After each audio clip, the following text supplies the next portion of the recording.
Fallen angels were kicked out of heaven, and what they taught mankind may shock you. This revelation also helps us to see the full picture as to why God flooded the earth in the days of Noah. It wasn't to be mean and vengeful, but to wipe out the fallen angel Nephilim and their offspring, the giants, who corrupted mankind and taught them forbidden knowledge we still use today. Before the great flood of Noah that flooded the entire earth, Genesis 6:4 tells us that there were giants in the earth in those days, and after that, when the sons of God came into the daughters of men, and they bare children to them, the same became mighty men which were of old, men of renown. These are the fallen angels who rebelled against God and were kicked out of heaven, leaving their first estate as mentioned in the book of Jude. When we look to the book of Enoch, an extra biblical text not found in the standard Bible, we can learn the destruction and devastation the giants were creating on the earth at that time. In chapters 7 and 8 of Enoch, the fallen angels who fell and came to earth took women as wives, just like mentioned in Genesis 6:4. They teach humans magic medicines, incantations, the cutting of roots, and about plants. The origin of folk medicine is therefore ascribed to these angelic beings. The children of the angels are giants standing 300 cubits, that'd be 450 feet tall. These giants eat so much food that humans cannot feed them anymore. The giants proceed to eat humans as well as all other kinds of animals. In addition to teaching humans to interpret a wide range of signs, they teach humans medicinal magic. The angel Azazel teaches humans metalworking, including making of ornaments and weapon making. Azazel also teaches humans how to make eyeshadow and other physical ornamentation. Other angels teach humans how to track the stars, astrology and divination, and the signs of the moon. Enoch chapter 69 verse 18 tells us of the angel Gadriel, who taught people how to perform abortions and how to strike people so they die. The stroke of the embryo in the womb to diminish it,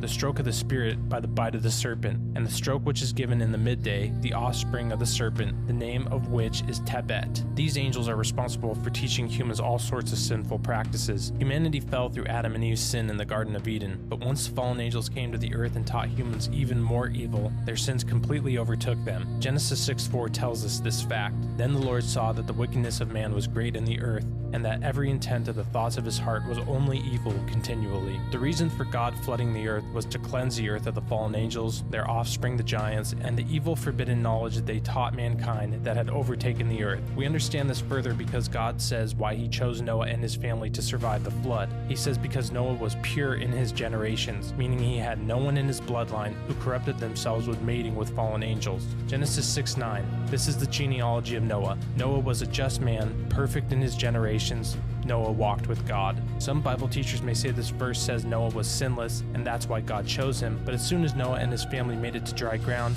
Noah sinned with drunkenness and lewdness. And of course, as we know, all have sinned and fallen short of the glory of God. That's why Jesus came to be the sacrifice to wipe our sins away, because all human beings have sinned and fallen short. Again, God mentioning in Genesis 6:9 the genealogy of Noah and perfect in his generations has nothing to do with sin and everything to do with his bloodline.